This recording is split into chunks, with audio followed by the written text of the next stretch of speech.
여호와께서는 나의 힘, 나의 누구이시며 나의 구원이시라. 주님께서는 나의 하나님이시니 내가 주님을 찬양하리라. 내 아버지 하나님이시니 내가 주님을 높이리라.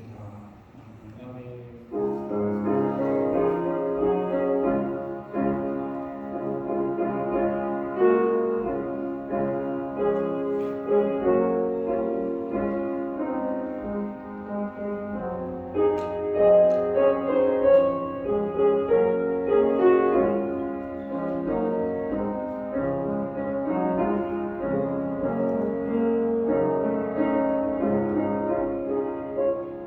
지난 한 주간도 눈이 많이 오고 없이도 추웠지만 주님의 날개를 품으셨다가 오늘날 생일을 맞아서 주님께 나와 예배자가 있게 하심을 감사드립니다.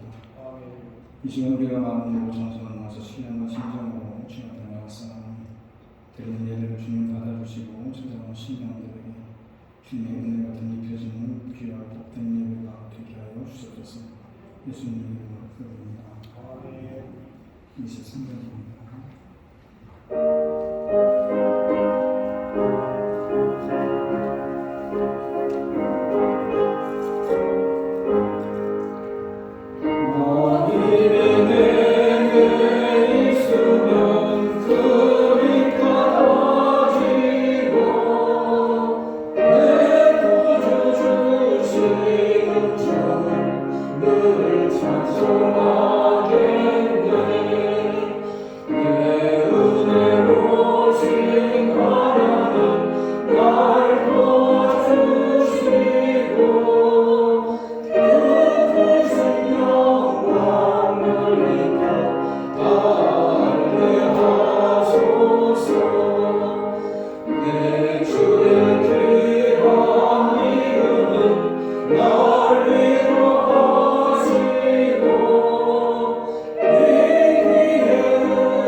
정사의 사랑의 존재 가운데서 다시 살아나시며 하늘을 우사 전능하신 하나님 평안자이시라.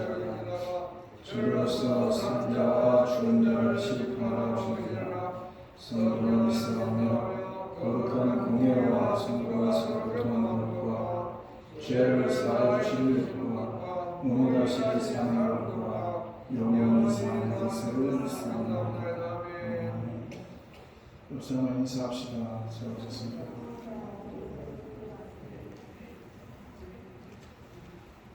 결구를 끝나니까 반갑습니다.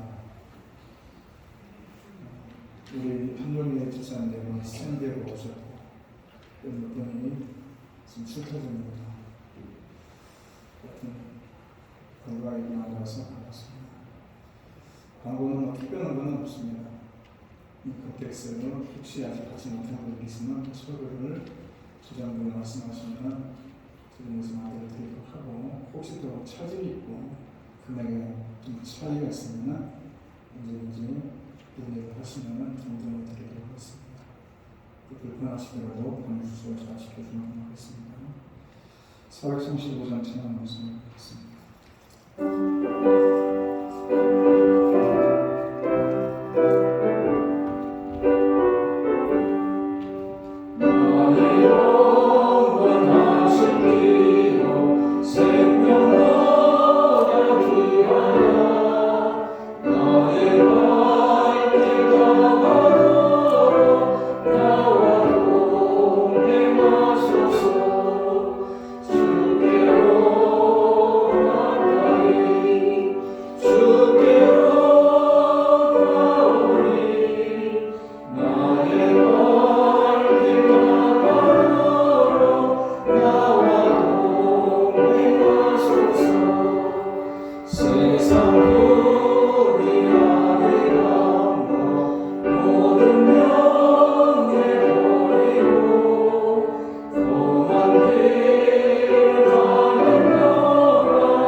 분주한 세상 속에 살다가 오늘도 주님께 나와서 예배 자리에 있는 귀한 백성들입니다. 늘 좋은 일만 있는 것도 아니고 늘 기쁜 일만 있는 것이 우리들의 삶이 아니라 참으로 어렵고 힘든 일도 있고 병들어 고통당하는 자들도 있고 또 가정에 여러 가지 이런저런 문제로 인해서 어려움을 겪는 자들도 있고 그래서 오늘도 주님께 찾아나올 때 편찮은 마음으로 가지고 나온 자들도 있습니다. 하나님 그들을 기억해 주시고 그들의 심령을 어루만져 주시며 그들에게 참으로 필요한 걸 공급해 줄 뿐만 아니라 그들의 길에 귀를 기울여서 아픈 자들은 주님께서 일으켜 주시고 낙심되고 절망되는 자들에게는 소망을 주시고 희망을 던져 주실 뿐만 아니라 물질에서 공변에 처한 자들에게는 물질의 형통함을 통해서 참으로 삶이 넉넉함이 이어질 수 있도록 은혜를 베풀어 주십시오. 가정에 크고 작은 문제가 있다면 주님 아시오네 그들의 가정을 찾아가 주시고 문제를 주님께서 해결해 주셔서 가정의 큰 문제가 다 제거되게 하시고 오직 주님께만 영광 돌리시는 귀한 가정들이 될 수 있도록 우리들의 가정을 지켜주시고 우리들의 사업장을 지켜주시고 우리들의 자녀들을 지켜주시고 인도하여 주시겠습니다. 오늘도 주님께 나와서 기도하는 가운데 또 우리가 참으로 선교제에서 애쓰고 수고하는 자들에서 다시 한번 기억하며 기도합니다. 올 한 해를 시작하면서 선교제에서 애쓰고 수고하는 자들 주님께서 기억해 주시고 전부 코로나19에서 감염되지 않도록 주님께서 막아주실 뿐만 아니라 여기가 기회가 된다고 그곳에서 오히려 주님의 복음이 선포되는 귀한 시간이 될 수 있도록 성령에서 가게 역사하여 주시옵시고 전부 중단없는 선교가 지속적으로 이어질 수 있도록 각 선교지마다 주님의 은혜가 함께하게 하여 주시옵소서. 오늘도 전부 주님께 나와 예배하는 가운데 귀한 예물을 드립니다. 마음으로 정성으로 드리는 귀한 예물들이오니 주님 기뻐 받아주시고 주님 나라를 위해서 귀하게 쓰임받는 예물들이 하시고 되어진 손길들을 주님이 축복하여 주시옵소서.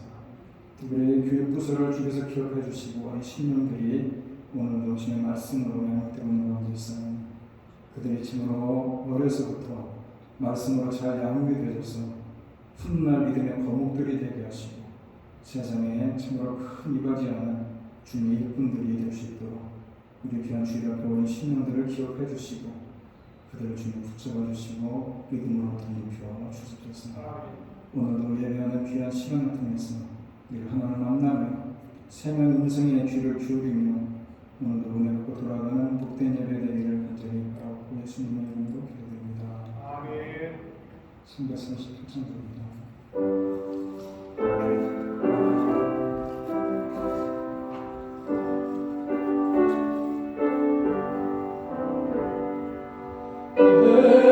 주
Let us pray.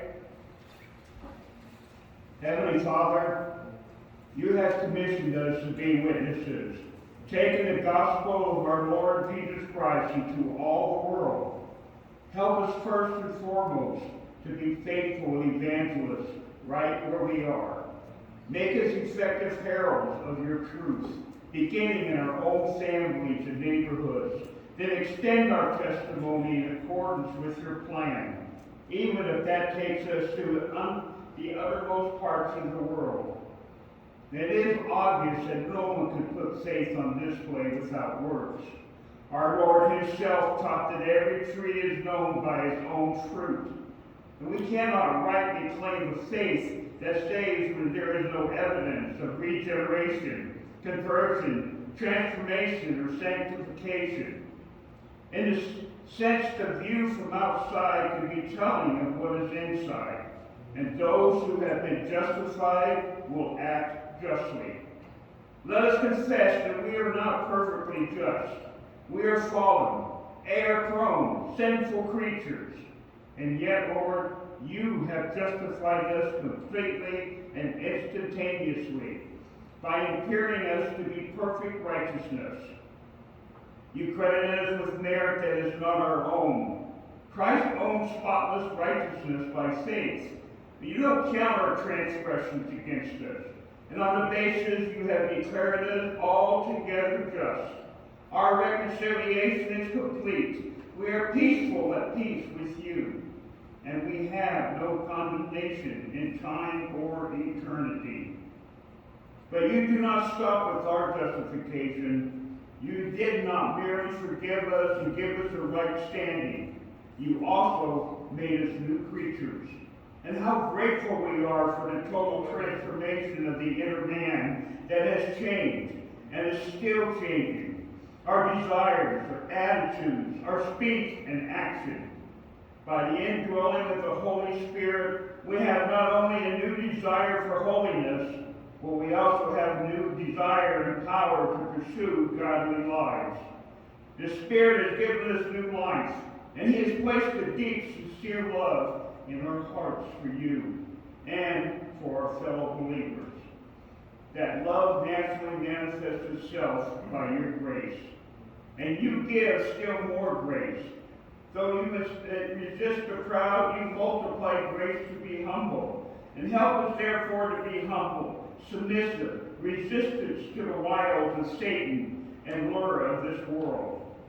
Draw us near and cleanse our hands, purify our hearts, and give us single-minded devotion to Christ. Heavenly Father, continue shaping us into the people you want us to be, so that we can truly demonstrate to the world that salvation you gave is life-transforming, and may our radically altered lives give testimony to the power and glory of the gospel. And this we ask in the name of Jesus Christ our Lord. Amen. Amen.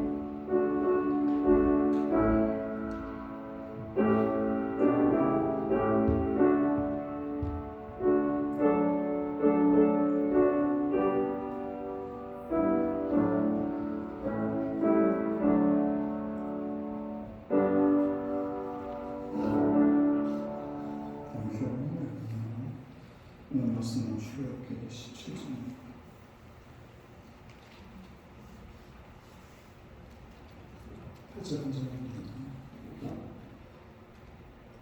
출애굽기 17장 8절입니다. 그때 아말렉이 와서 이스라엘과 니게들에서 싸우니라 기록했습니다. 우리가 하루하루 생활하는 것은 주님과 함께하는 행진을 기억합니다. 하루가 지나갈 때마다 말씀을 더 가까이, 기도를 더 가까이 함으로 인해서 우리들의 행진이 주님과 함께하는 행진이 되게 하시고, 어렵고 힘든 일이 있을 때마다 주님 도우심 속에서 승리하는 위대한 행진이 되어지게 하여 주시옵소서. 예수님의 이름으로 기도합니다. 2022년도가 출발하는 우리에게 각자의 목표가 있을 것입니다. 사업하는 분이라면 매출의 목표가 있을 것이고, 학생이라면 공부하는 목표가 있을 것입니다. 여러 가지 목표들이 있는데, 그리고 그들 다 이룬다면 큰 문제가 없을 것인데, 그런데 2022년도 말에 이르러서 목표를 달성하지 못하면 어떻게 될 것인가? 아니, 우리 생애가 끝나는 시점에 가서 평생 꿈꾸던 목표에 이르지 못하게 될 때, 우리는 어떠한 평가를 받게 될 것인가? 미완성이라는 인생은 실패한 것인가? 우리는 모세의 인생을 한번 생각해 보려고 합니다. 모세의 인생은 어땠느냐? 이스라엘 백성의 출애굽에 관한 입성의 과정에서 가장 아쉬움이 남는 사람이 모세입니다. 모세의 삶은 크게 두 가지입니다. 하나는 이스라엘 백성을 애굽에서 인도해내는 것이고, 다른 하나는 인도해낸 이스라엘 백성을 가나안으로 데려오는 것입니다. 그 과정에서 하나님의 말씀을 신에서 받아 가르치고, 또 거기서 선막이라는 제도를 받아서 그 시험대로 선막을 만들어서 출애굽을 해서 광야를 걸어가는 동안에 선막을 통해서 하나님께 제사하고, 그리고 그 제사 제도가 늘 하나님이 지성소에서 만나주시는 하나님을 기억하면서 이스라엘이 지금까지도 선막을 통해서 성경을 통해서 얘기하고 있습니다. 그런데 참 아쉽게도 모세는 마지막 사명 하나를 이루지 못했는데 백성들을 가나안으로 인도해내지 못했습니다.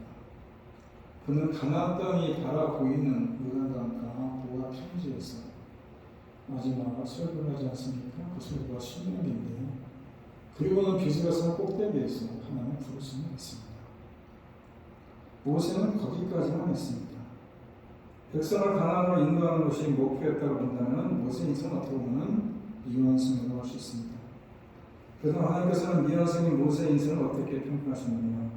실패라고 하셨느냐? 아닙니다. 오래 성경은 모세에게 최고의 천사를 보냅니다. 신명기 34장 10절을 보게 되면 그 후에는 이스라엘에 모세와 같은 선지자가 일어나지 못했다라고 얘기합니다. 많은 선지자 중에 모세만한 선지자는 없었다는 겁니다. 또 모세는 하나님으로부터 받은 사명을 감당했다고 얘기합니다. 계속해서 11절 12절 보게 되면 여호와께서 그를 애굽 땅에 보내사 바로와 그의 모든 신하와 그의 온 땅에 모든 이적과 기사와 모든 큰 권능과 유형을 행하게 하시며 온 이스라엘 목전에서 그것을 행한 자이더라. 모세는 타의 추종을 불허할 정도로 하나님의 능력 안에서 엄청난 일을 행했습니다. 애굽에 가서 10가지 재앙을 내리고, 출애굽하는 과정에서 홍해가 갈라지고, 또 백성의 양식이 된 만나와 메추라기 같은 것은 하나님께서 모세를 통해서 이루신 일들이었습니다. 모세는 연약했지만 하나님께서는 기꺼이 그를 사용하셨고, 이렇게 보면 모세의 인생은 미완성일지 모르지만 결코 실패가 아니었다. 하나님께서는 모세의 삶을 실패라고 말씀하지 않습니다. 그렇다면 하나님께서 미완성의 모세의 삶을 최고로 인정하신 이유는 뭐냐? 한마디로 말씀드리면 모세는 다른 백성들과는 달리 또 하나의 행진을 했는데, 당시 이스라엘 백성들은 가나안 땅을 위해서 향해서 행진을 했고, 그들은 가나안 땅을 바라봤지만은 모세가 바라본 것은 따로 있었는데, 그리고 그곳으로 따로 행진을 했는데, 그 행진은 바로 다른 하나님을 향한 행진이었다. 모세는 날마다 하나님께로 나아갔습니다. 하나님께로 가까이 하는 것이 그의 소원이었습니다. 오늘 본문에 미비dim 전투가 소개되었는데, 그때 아멜렉이 와서 이스라엘과 미비딤에서 싸웁니다. 그때라고는 그때가 언제입니까? 그 앞을 보게 되면 그때가 언제인지 알 수 있습니다. 16절을 보게 되면 16장을 보게 되면 메추라기와 만나 이야기가 나오고, 그리고 이스라엘 백성은 하나님의 계획에 따라 출애굽해서 홍해를 건넌 후에 하나님의 찬양을 했다고 15장에 나옵니다. 그래서 15장 1절 보게 되면은 내가 여호와를 찬송하리라. 주님께서는 영광의 승리를 거두셨으니 말과 말탄 자를 바다에 쳐넣으셨도다. 여호와께서는 나의 노래이시며 나의 구원이시라. 주님께서는 나의 하나님이시니 내가 주님을 찬양하리라. 내 아버지의 하나님이시니 내가 주님을 높이리라. 상상도 못했던 놀라운 방법으로 홍해를 건넜으니 찬양할 만합니다. 그런데 홍해를 건넌 이스라엘 백성들의 찬양은 오래가지 않았다는 겁니다. 찬양은 이들의 입술에서 엉망이 터져나오는데 홍해를 건넌 뒤에 수르강에서 물을 얻지 못하니까 엉망이 시작합니다. 그래서 15장 24절에 보게 되면 백성이 모세에게 엉망을 이르되 우리가 무엇을 마실까? 신광야에서도 엉망의 목소리를 얻었습니다. 16장에 보게 되면 이스라엘 자손 회중이 그 광야에서 모세와 아론을 엉망하며 이스라엘 자손이 그들에게 이르되 우리가 애굽 땅에서 고기가 곁에 앉아 있던 때와 떡을 배불리 먹던 때 여호와의 손에 죽었더라면 좋았을 것을 너희가 이 광야로 우리를 인도하여 내어 미온 회중이 죽여죽게 하는도다 라고 기록되어 있지 않습니까? 원망의 내용이 어떻게 보면 참 유치한 내용인 것입니다. 결국은 차라리 애굽으로 돌아가자는 거 아닙니까? 결국 이 말의 결론은 뭡니까? 의미는 뭡니까? 노예상으로 돌아가자 이런 얘기입니다. 그리고 고기가마 이야기를 합니다만 노예 주제에 무슨 고기를 배불리 먹어봤겠습니까? 고기가마 옆에서 고기를 굽다가 그저 한두 점 얻어먹은 게 다 아니겠습니까? 그런데 그게 맛이 있었더라는 겁니다.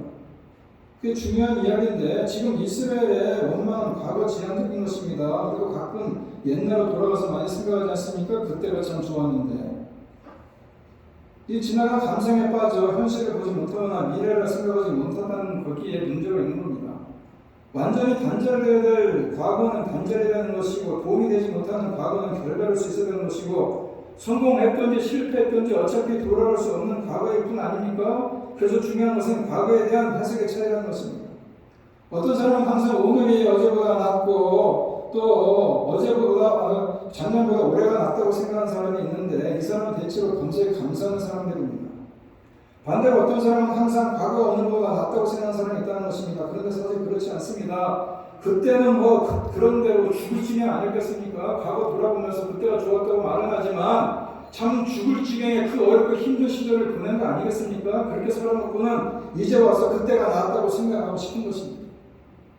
그 심리를 깊이 생각하면 단지 그 어려운 현실을 받아들이고 싶지 않아서 그렇다는 겁니다. 이것이 바로 해석 문명의 문제라는 것입니다. 그 길고 긴 노예 생활 중에 그 잠깐 있었던 그 증거들 그거 하나 가지고 회고하고 있는 것입니다. 주로 즐거웠던 일이 고기 한 점 얻어먹은 게 그게 좋았다고 그 고기가 건져 먹었을 때의 그 물질적인 만족, 그 기억 때문에 이성이 병들었다는 겁니다.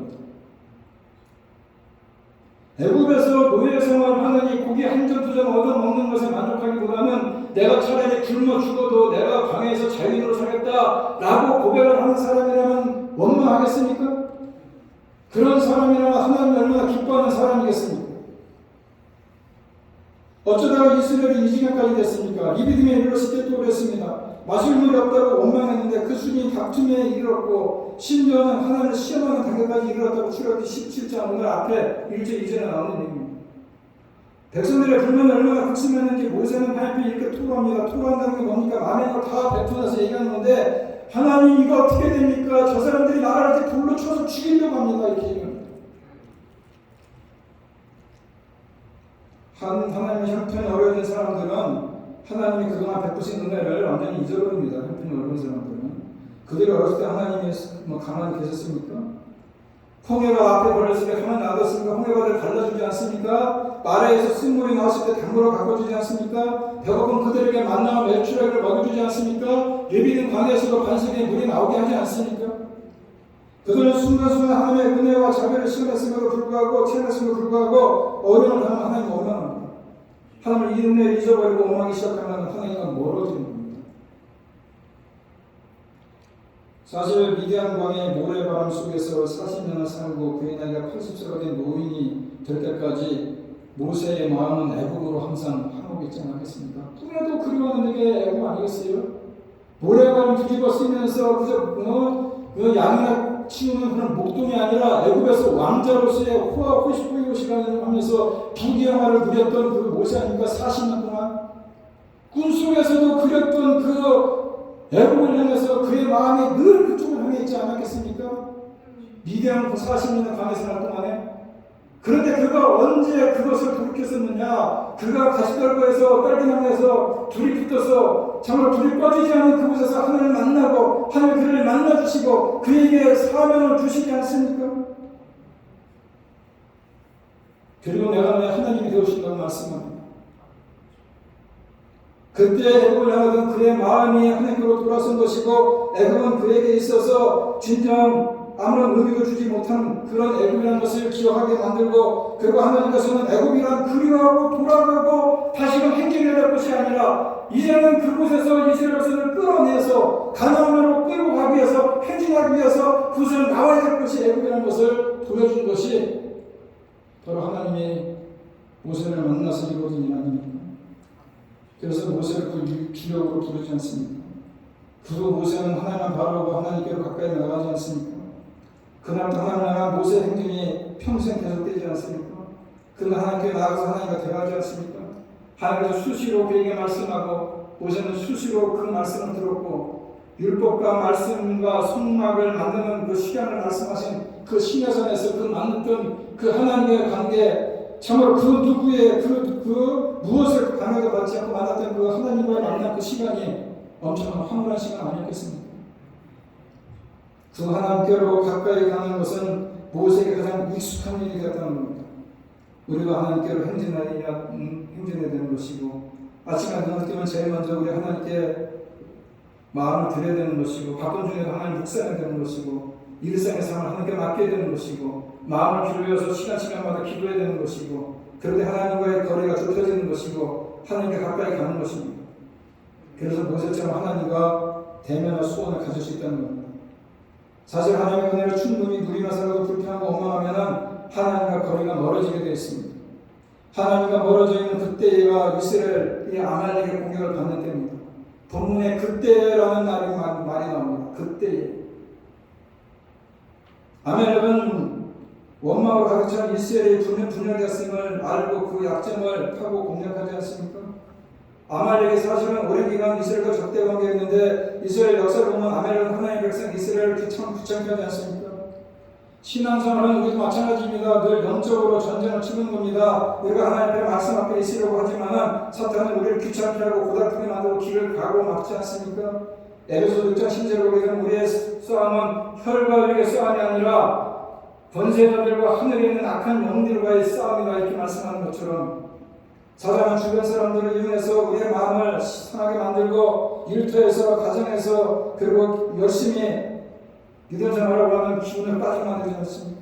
교회에서 마음 잡고 예배에 최선을 다하고 봉사하고 신앙생활 잘하려고 하면은 우리를 잡아뜨리고 발을 걸지 않습니까? 믿음 떨어지는 소리를 듣게 만들고 시험에 들게 만들고 우리 믿음이 떨어지는 거 실제로 보게 만들지 않습니까? 우리는 하나님 앞에 말씀 앞에 있자고 하나님을 시작하는데 그런데 사탄이 우리가 하나님 앞에 말씀 앞에 서도록 가만히 있도록 가만 놔둘 것 같습니까? 아니라는 것입니다. 하나님과 멀어지게 만들고 하나님과 떨어지게 하는 것입니다. 그런 마귀의 상점에 넘어가시려니까 마음을 뺏기시려니까 지고대 십자가를 내려놓으시겠습니다.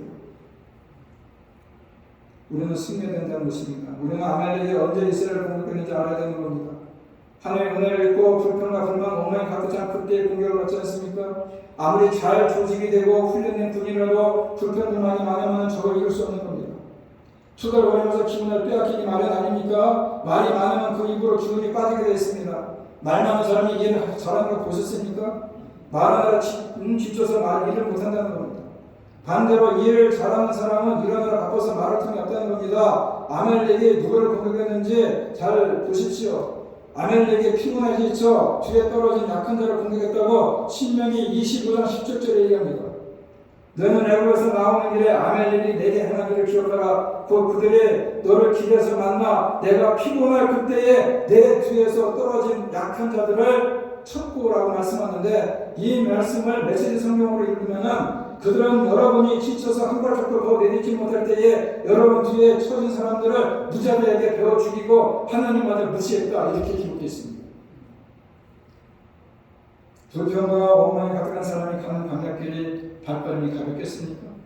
불평과 원망이 가득한 사람이 모세와 아론 인도하는 길을 따라가면서 기분 좋게 힘차게 씩씩하게 걸어가겠습니까? 투덜투덜대면서 우리를 왜 데리고 와서 죽게 하느냐. 여부가 있을 때 잘못 없는데 그냥 놔두지 원망한 그들의 발걸음이 어떻겠습니까? 투덜대며 걷자니 전전투로 처지게 되었고 피곤하고 그러다 보니까는 적의 공격 대상이 되었다 이런 얘기입니다. 베드로전서 5장 번째로 보기는 근신하라 깨어라 너희 대전 마귀는 모든 사자같이 두루 다니는 선필자를 찾는다라고 말씀하는 것처럼 사탄은 모든 사자의 비율입니다. 동물의 습성과 관련된 다큐멘터리 영상들 동물의 왕 같은 걸 보게 되면은 약육강식이 무엇인지 잘 보여주지 않습니까? 우리에게 뒤처지거나 어리거나 약한 동물은 사자 같은 맹수에 가게 되는 겁니다. 우리는 범사에 강해되는 것이고 영적으로 강해되는 것입니다. 믿음의 행진에서는 앞에 있어야 되는 겁니다. 앞장서야 되는 것입니다. 피 떨어지면 뒤처지면 마귀의 공격 대상이 된다 이런 얘기입니다. 신앙생활은 우리는 투덜대지 말라는 것입니다. 기운 빠지고 힘 빠지는 것입니다. 이스라엘이 아말렉과의 전투에서 이길 수 있는 방법은 군사력이 있지 않았고 오직 기도뿐이었다는 겁니다. 모세는 여호수아에게 아말렉과 싸우라고 말하고 그리고 아론이 훌과 산에 올라가서 손을 들어 올리지 않습니까? 기도하지 않습니까? 모세가 손을 들면 이스라엘이 이기고 손을 내리면 아말렉이 이기고 10장 11절에 나오는 얘기가 뭡니까?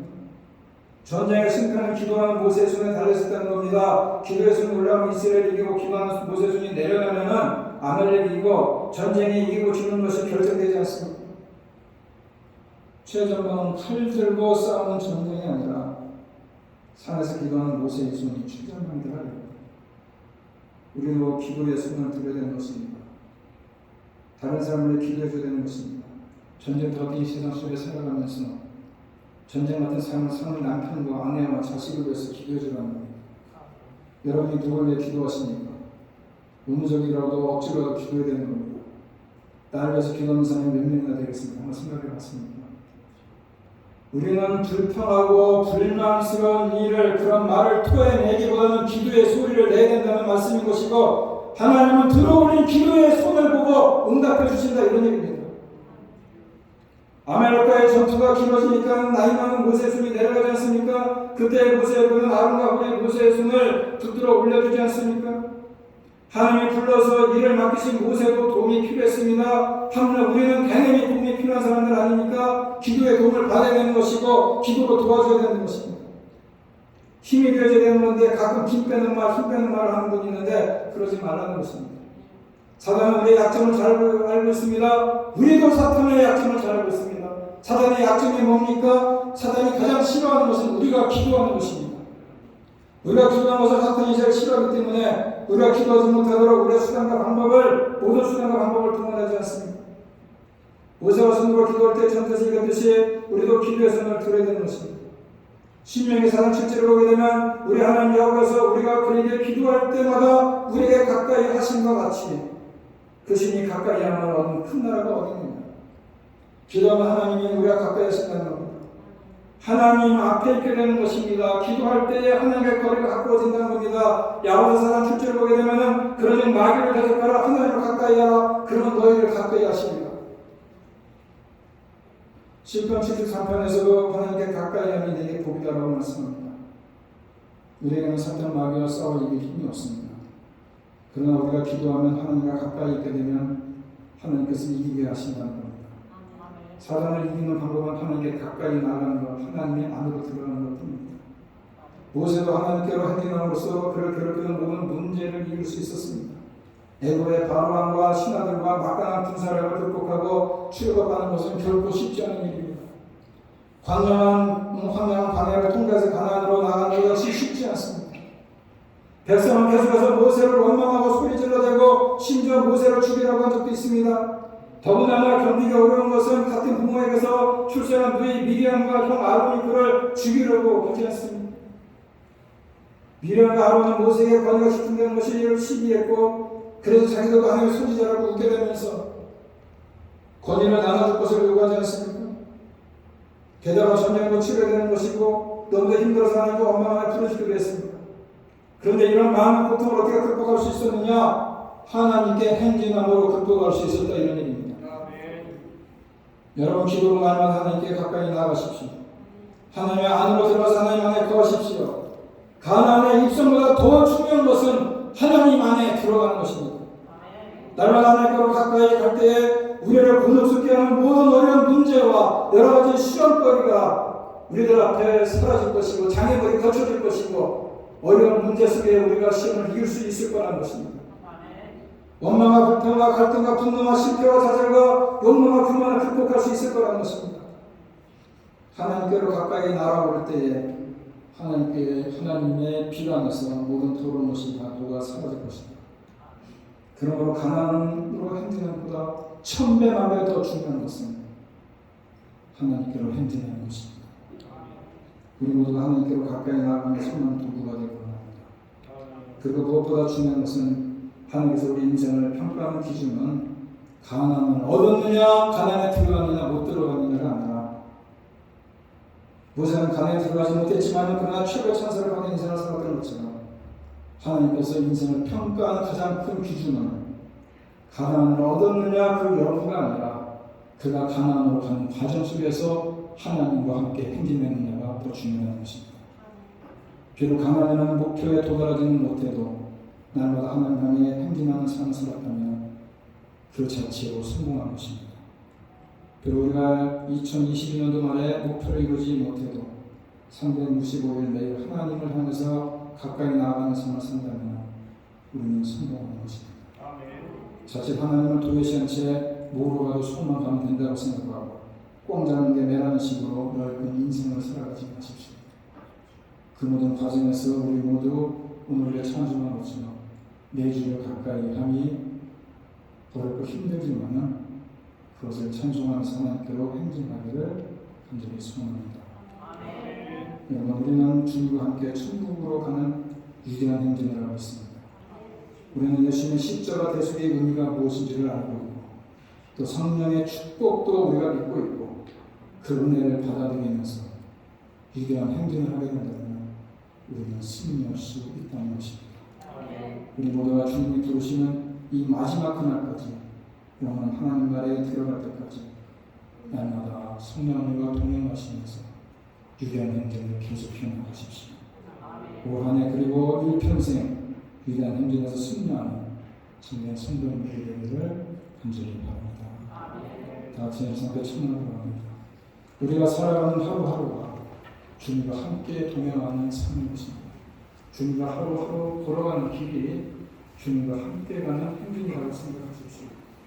모세가 이스라엘을 인도해서 출애굽에서 나와서 광야를 거치면서 가나안으로 들어가는 과정에서 많은 백성들은 가나안 땅을 바라보고 목표로 삼고 갔지만은 그러나 모세만큼은 가나안 땅을 가는 과정 속에서 다른 행진을 하고 있었는데 그것은 바로 하나님과 함께하는 행진을 했기 때문에 그는 하나님께로 최고의 평가를 받은 인생을 살았고 그리고 그가 하나님과 동행하는 삶을 통해서 정말 그 어려운 광야길을 성공적으로 임무를 잘 수행하고 그리고 가나안 앞까지 갈 수 있었던 것처럼 우리도 인생을 살아가면서 순간순간마다 매일매일의 주님과 함께 행진하는 유대한 행진임을 기억하면서 그 주님과 함께 행진해 갈 때에 우리 앞에 있는 모든 어려운 문제가 극복될 것이고 장애물이 무너질 것이고 여러분들의 승리하는 삶을 살 수 있다는 확신을 가지고 오늘도 그 주님과 함께 유대한 행진에 앞서가는 저녁이 되겠다는 생각을 하면서 주님이 오시는 그날까지 그 길을 가겠다고 다짐하면서 오늘 함께 찬양하기로 합니다.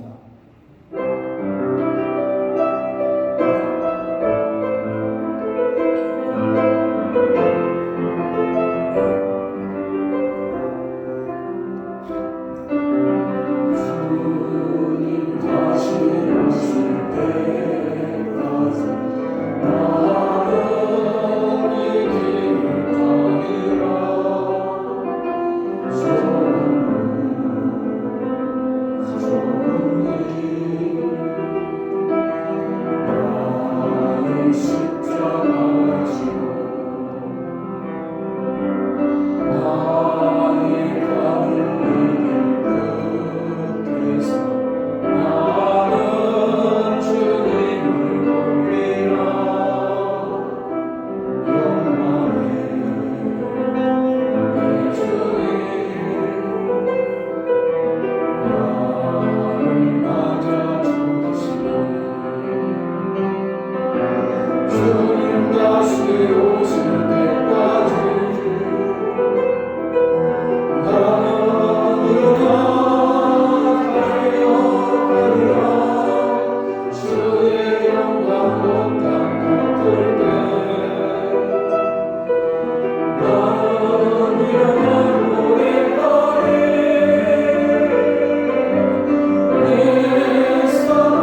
이제는 우리 주 예수 그리스도의 은혜와 하나님 아버지의 극진하신 사랑과 성령의 교통하심이 매일매일 주님과 함께 동행하며 유단 행진을 통해서 승리하기로 이 시간 밤에 굳게 다짐하옵소서.